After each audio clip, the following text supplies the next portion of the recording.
Suspended Congressman Arnie Teves is now facing multiple murder charges for the killing of Governor Roel Degamo and 9 others. However, the lawmaker is still refusing to return to the Philippines.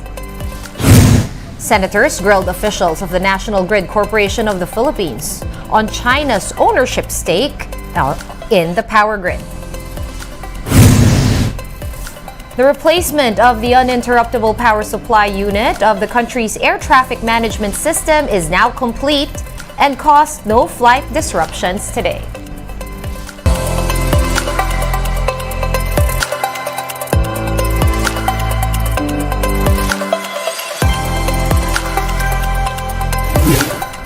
Fast, focused, and fearless. Here's a roundup of stories we're watching now. I'm Sean Yao. Multiple murder complaints have been filed against Congressman Arnie Teves in relation to the murder of Negros Oriental Governor Roel Degamo and 9 others. Marlene Alcaide with the report. 2 months after the killing of Negros Oriental Governor Roel Degamo and 9 others, the National Bureau of Investigation has filed multiple murder complaints against suspended Negros Oriental Congressman Arnie Teves. The lawmaker is being tagged as the alleged mastermind behind the assassination of Degamo and several others in Pamplona, Negros Oriental last March 4. NBI Director Medardo de Lemos himself led the filing of the complaint. I think that the panel of prosecutors was just convened to receive the complaints. Murder, multiple frustrated murder, multiple murder, and multiple attempted murder. Justice Secretary Boy Remulla says there were no other respondents in the complaints besides Teves. This is because investigations are still ongoing regarding the involvement of other suspects. Aside from the murder complaints, Teves is also facing other charges before the DOJ. These include illegal possession of firearms and explosives and the 2019 murders in Negros. Now that the complaint has been filed, Teves is expected to be subpoenaed. If Teves wants to submit a counter-affidavit, Remulla said that the congressman needs to personally appear before the court. However, Teves is not keen on going home just yet. He even branded as fake news the information supposedly gathered by the DOJ about him returning to the country today. Based on latest information, Teves could be in Timor-Leste, where he tried to seek asylum that was denied. There's also the looming question on what will happen to the lawmaker after his 60-day suspension ends on May 22. Under our House rules, yun yung mga options ng Committee on Ethics. Suspension, expulsion, yan. Kasama yan doon sa mga possible actions, no? Under our House rules. But I cannot preclude the Committee on Ethics from making any decision. Pero yun naman, for confirmation pa rin ng plenary. So, in the end, it's really the House of Representatives members who will decide. The House Committee on Ethics will discuss what to do with Teves since there is no precedent yet on his case in the lower chamber. For News 5, Marlene Alcaide, we are One News. Moving on to the National Grid Corporation of the Philippines, reiterating once again that the country's transmission grid cannot be remotely accessed by China. The privately owned grid operator assured the Senate Energy Panel that their substations are only operated by Filipinos. The State Grid Corporation of China owns 40% of the National Grid Corporation of the Philippines, with the remaining 60% stake owned by a Filipino consortium. But Senator Tulfo and his colleagues in the hearing were not convinced. The lawmakers also asked about dividends being handed out by the ngcp to its shareholders, with Senator Tulfo alleging that 95% of profits go to investors and only 5% is reinvested for development. 95% ng kita po ng ngcp na pupunta po sa dividendo and only 5% ang nire-reinvest sa development. What the Bakit po ganon? Puro pagkakamkam po ng salapi ang nasa utak po ninyo dyan sa ngcp. Wala na ho kayong concern para sa kapakanan ng bayan. We don't have that And information. if kayo po yung pumipirma sa mga dokumento tungkol po sa revenue, don't tell me na kayo po ay tanga. Sorry for the word. Kasi kung sasabihin nyo hindi nyo alam, tanga kayo. Ba't pa kayo naging corporate secretary? Maliban na lang kung kayo po ay nagtatanga-tangahan. Now, President Bongbong Marcos says that the government could reclaim control of the ngcp if necessary. This statement came after his meeting with Senator Raffy Tulfo, who expressed concern that the Chinese stake in the ngcp could pose as a national security threat. In that meeting, Marcos backed Tulfo in conducting a comprehensive study or hold hearings to determine the real situation at the power grid. We'll bring you more stories after this quick break. Stay with us here on One News.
You're still watching One News Now. I'm Sean Yao.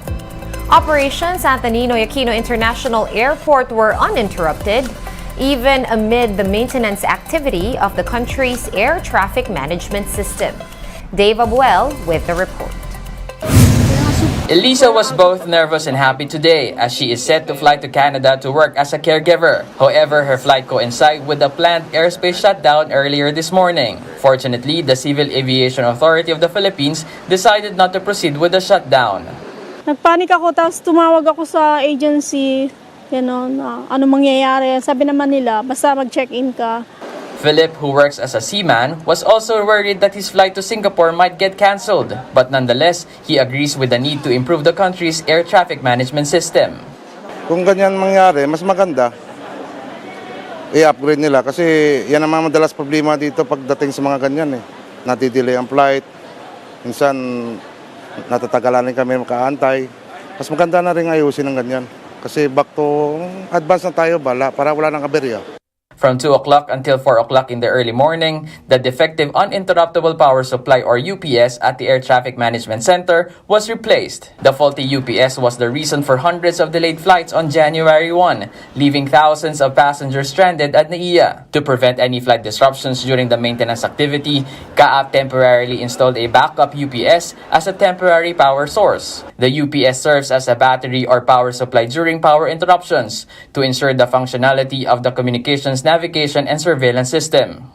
po natin sa ating UPS went well as planned. It was managed well by our technicians and our engineers. At ito yung ating mga air traffic controllers. So, concerted effort, wala pong naging epekto sa ating operation. The CAAP will continue to monitor their system in case any issues arise after the upgrade. For News 5, Dave Abuel, We Are One News. And Metro Manila mayors see no need to reimpose the mandatory mask mandate despite the uptick in COVID-19 cases.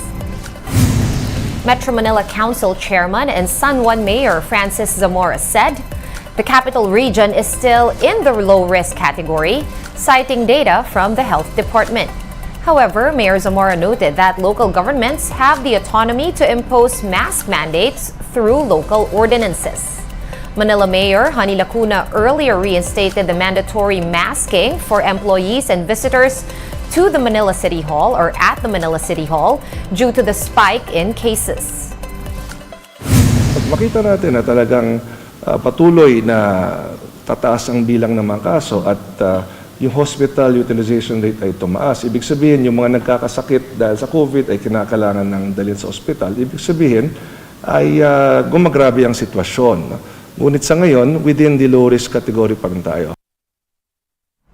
Meanwhile, the Private Hospitals Association of the Philippines, or PHAPI, observed an increase in COVID-19 patients. The hospital group said that the figure increased by 20 to 50% over the last 3 days.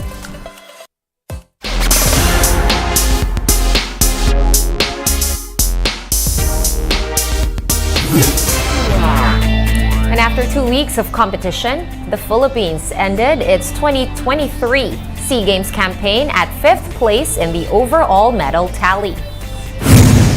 Team Philippines racked up 58 golds, 86 silvers, and 116 bronzes for a total of 260 medals. This is way more than the 227 total output in the Vietnam Games and 6 more in terms of gold medals. Vietnam emerged as the winningest country in this edition of the meet with 355 total medals. After Vietnam is Thailand, Indonesia, and host Cambodia. Right below the Philippines sits Singapore with 157 medals, of which 51 are gold. At 7th place overall is Malaysia with 176 medals, including 34 golds. Below it are Myanmar and Laos, while the last 2 spots are occupied by Brunei and East Timor. Thailand is set to host the next edition of the SEA Games in 2025. One News Now will be back tomorrow at 7 a.m. I'm Sean Yao. We are One News. All sides, all the time.